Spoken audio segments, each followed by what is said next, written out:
Thomas, we are stood here before this incredible object, and the first thing I'm struck by is the sheer size. You're enveloped in the colours of the instantly recognisable Union Jack, but it's not any old Union Jack. Tell me a bit about this flag. So this is the Union Jack that was flying from HMS Spartiate, which is a ship in Nelson's fleet at the Battle of Trafalgar on the 21st of October, 1805.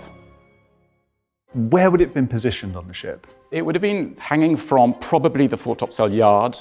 Nelson was a very practical man. He was very concerned about the importance of distinguishing friend from foe in the battle. And so 11 days before the Battle of Trafalgar, he issued an order that every ship had to have a Union Jack from the foretopsail yard. So it's a kind of classic inspiration of Nelson. What tactics did Nelson deploy at Trafalgar?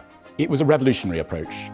Traditional fleet tactics had two fleets sailing in parallel, exchanging broadsides. Nelson wanted a much more destructive, decisive battle. And so he completely turned traditional tactics on their head. The Franco-Spanish fleet was in line. Nelson organized his fleet in two columns, which approached the Franco-Spanish fleet at right angles. The idea was to break it into three pieces and defeat the parts of the fleet individually. This is the classic Nelson move. He called it the Nelson touch at the Battle of Trafalgar. So Spartiate was one of the slowest sailors in the fleet, and naturally, in Nelson's tactics, that would have placed it at the back of Nelson's column. So Spartiate would have been following this column of ships, seeing the victory right in the distance. The other thing you can pick up on immediately as well are these holes. They look as though they are shrapnel holes or musket holes or even cannon holes. The flag was analysed by the owners over the last 16 years, and small fragments of lead have been found, small fragments of wood, which are consistent with battle damage. This one does look very much like there's a cannonball footprint, as you might put it. Spartiate was one of the slowest sailors in the British fleet, and so the French fleet had as much time as they wanted, essentially, to pepper the ship. And so it makes complete sense that you would see this kind of peppering of damage throughout the flag. It would have been sailing towards the French fleet pretty much all day. The first British ship engages around midday. The Spartiate probably only engaged about 2.5 hours after, which meant that it was putting up with this hail of cannon fire. Gosh. For an additional 2 hours, and the courage involved in that was extraordinary. Tell me a bit about the history of HMS Spartiate then, because I believe it would have been a ship well known to the French forces. It was actually a French ship. Originally, the Spartiate was captured by the British at the Battle of the Nile, which was the first kind of great signature victory of Nelson, and was then turned into a British ship.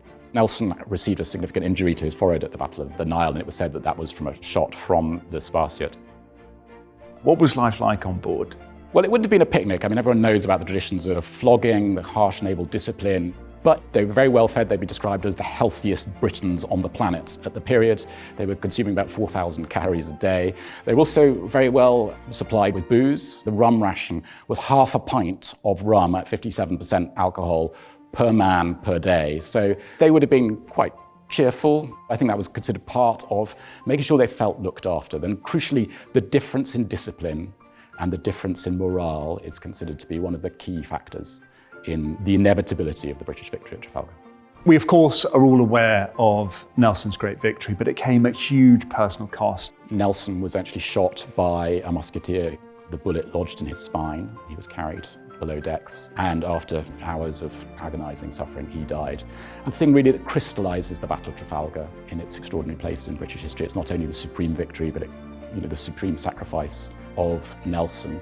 It's a really powerful and moving object, so redolent of that chapter in British naval history. It's the first time I've seen it this close, and just the scale of it, and that extraordinary kind of charisma it has as a historical object. It's just incredible to think it was there.